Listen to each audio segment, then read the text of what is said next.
Bramé aborder la question de l'honorable Aïb Dafé. Je vais compléter ma réponse à l'honorable député de M. Abdou Karim Sall. Toujours dans le registre des contre-vérités. Vous dites que les bailleurs ne croient pas à ce rapport. C'est une contre-vérité. Et je peux vous dire que hier après-midi, le ministre des Finances, ici présent, a... Monsieur le Président, vous voulez bloquer mon chrono? Allez, excusez-moi. Je pense que... Monsieur Sall, vous n'allez pas sortir, vous allez écouter jusqu'à la fin.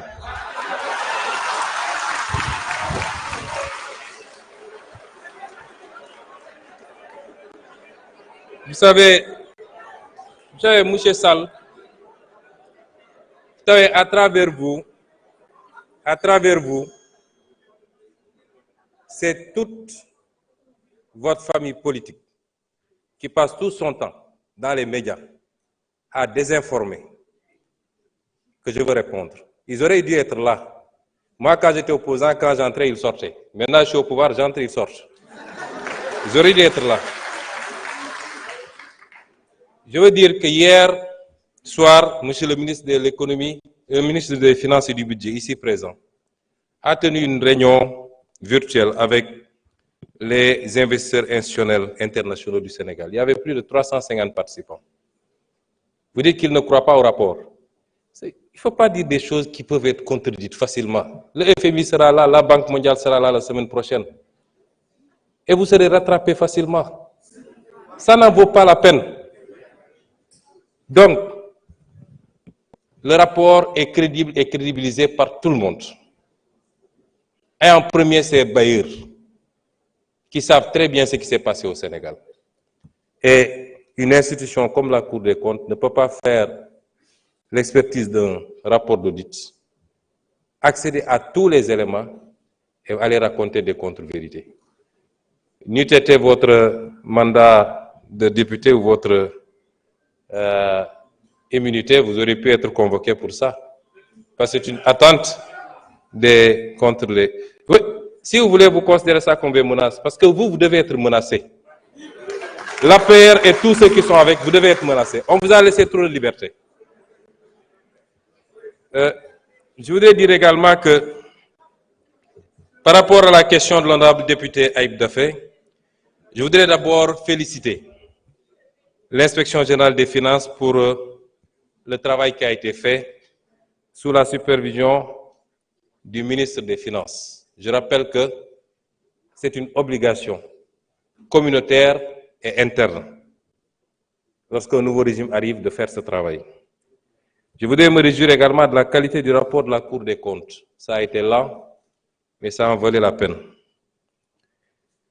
Je voudrais ici m'incliner et rendre hommage à tous les patriotes de ce pays. Je voudrais leur rendre hommage. Qui se sont battus pour qu'on en arrive à ça. Ce n'est pas gratuit. Je veux leur rendre un hommage et leur dire qu'ils doivent être fiers de ce qu'ils ont accompli. Patriotes yépp laa wax nag ñi newoon ci réseau yi ñi newoon ci mbedd mi ñi doon génne seen poste li taxoon ñuy xeex amoon yaqin ni réew mi ci guuta lañ ko dugal loolu la ñu gis tey moo tax war nañu am fierté. C'est ça le patriotisme, c'est ça aimer son pays.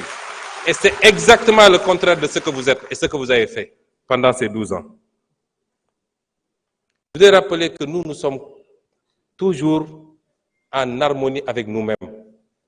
Li xew bettuñu peut-être ampleur bi la ñu xalaatul woon 2018 en pré-campagne à Paris waxoon naa Sénégalais ni réew mi fi ñu toll ak ni ñuy endetté réew mi même 2024 bu ñu juumee ba jox Macky Sall beneen mandat même 2024 ki fiy toog boo moytul juróomi at yëpp fay bor la koy def 2018 laa ko waxoon fii Assemblée nationale ñaata yoon laa fi taxaw Amadou Ba ministre des finances Abdoulaye Daouda Diallo may leen tous vos chiffres sont faux wax leen sénégalais yi dëgg ñaata yoon lañ ko wax fii tey lan moo feeñ kon lii bettuñu te dañoo def 2019 mars 2024 mais suñu remonté woon ba ci gannaaw ba mu gën a sori ñu gis ni yàgg na loolu nag lu tuuti la woon ci liñ doon alerter sénégalais yi yéen bëgg ngeen ñu gaaw dépasser étape bi ñu suul ko bu ci kenn waxati déet dañ ci wax lan moo andi lii mooy état buy dund lu ëpp mën-mënam mooy état bu yàkkamti état boo xam ne obsession yépp mooy prochain mandat loolu laa bëgg sénégalais ñu dindi ko fi sama déclaration politique générale bi ma def fii dama leen annoncé woon 7 ruptures bokk na ci la seconde rupture celle du passage d'une logique d'urgence et de saupoudrage à court terme à une logique de vision et de planification à long terme réew kenn du ko tabax ci ñetti at kenn du ko tabax ci 1 an kenn du ko tabax ci 5 ans li am solo mooy jamono joo nekk rek acte yi ñuy posé est-ce que bokk mi ngi jëm ci direction bi tabax structurellement un pays ba dara dootu ko yëngal loolu nag la opposition bi bëgg a génne ci bopp sénégalais yi su ñuy wax ay dund bi dafa cher ak sax yéen a seeral dund bi yéen a seeral dund bi ñun seeraluñu ko de ñun li ñuy def buñ ko defee d'ici quelque at dinañu xam ndax dund gi cher na am léet mais le message qu'on veut lancer aux populations mooy laaj leen des résultats tout de suite ce que vous n'avez pas été capable de faire en 12 ans et vous dites aux populations en 10 mois réclamez des résultats réclamez une santé parfaite un secteur de la santé parfait un secteur de l'éducation parfait de l'enseignement supérieur parfait dund gi nañ ko wàññi léeg-léeg lii et c'est pourquoi je lance un appel aux populations yéena ne woon jiit yu jub ngeen bëgg jiit yu bëgg réew mi jiit yu am gis-gis am nañ ko fi mu toll nii ba mu mat sëkk ndax luubal ak randal jeex na ci réew mi te loolu mooy le premier acte d'une gouvernance bu war a yóbbu réew fu baax réew mu la gën a sellal setal loolu moo la gën a mën a dem fu baax loolu jeex na ci réew mi ñaareel bi li ñu def ci 10 mois yi kenn mësu koo def personne ci wàllu delloo réew mi ci fondamentaux yi càmbar alalu réew mi réduire train de vie de l'État ci wàllu affirmer suñu souveraineté ci suñu koom-koom ci suñu ressources naturelles ci suñu sécurité suñu kaaraange kenn mësu koo def le bilan qu'on a fait en 10 mois aucun régime ne l'a fait en 10 mois on dit 10 mois zéro réalisation 10 mois en 10 mois le régime précédent lan la fi réalisé woon nañ ñu wax lan la fi réalisé woon nit ñi sax dañ leen doon tooñ naan inauguré affaire u Macky rek ngeen fi nekkee c'est-à-dire dañ fen mel ni Sénégal dañu xëy rek inventé beneen Sénégal et donc ce que je veux demander aux populations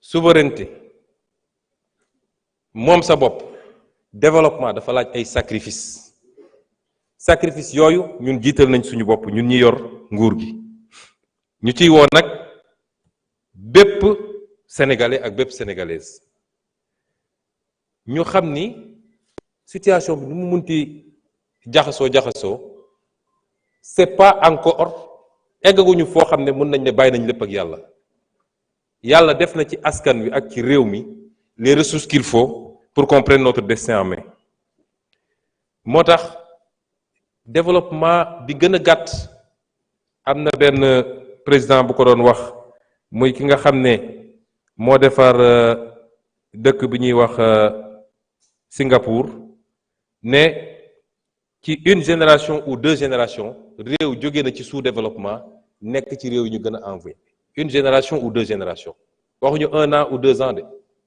mais day fekk ci njëlbeen ba ñu bañ a rater les bons départs raté nañu une première alternance une deuxième on n'a pas le droit de rater une 3e alternance moo tax li ma njëkk a xaar ci population bi mooy ñu accepter ànd ak ñun ci sacrifice yi. wax nañ léegi mbirum subvention yi dafa cher. Il faut ñu ramener ko à des proportions acceptables lañ ca bëgg ñun mooy fin 2025 ñu ramener ko à 2% du PIB mais dañuy continuer dans ce cycle graduel mais tekkiwul ni néew di doole yi dañ leen di seetaan duñ leen mës a seetaan. wax nañu ci li jëm ci wàllu bourse ndax ni ñu inversé cycle scolaire bi cycle universitaire bi tax na ba tey Sénégal mi ngi fay ci bourse 3 fois ou 4 fois plus que li nga xam ne tey Côte d'Ivoire mu ngi koy fay ci bourse te ñëpp xam nañ Côte d'Ivoire moo ñu ëpp koom-koom foofu. Loi de finances 2025 bi projeté nañu bloquer l'enveloppe à 80 milliards là où la Côte d'Ivoire est à 25 milliards de bourse enveloppe. li koy andi mooy ñu rationaliser léeg-léeg ñu attaqué ministre de l'enseignement supérieur dañ koy tooñ rek yu bëri. Pour ne pas dire presque lépp c'est pas lui mais tey mën nga am étudiant bu inscrit tey au mois d'octobre ne fay leen ma sama 10 mois tout de suite parce que c'est l'année scolaire c'est l'année universitaire yooyu il faut ñu accepter ni réew mënul doxee ci noonu sans compter les disparités yi am ak yeneen parce que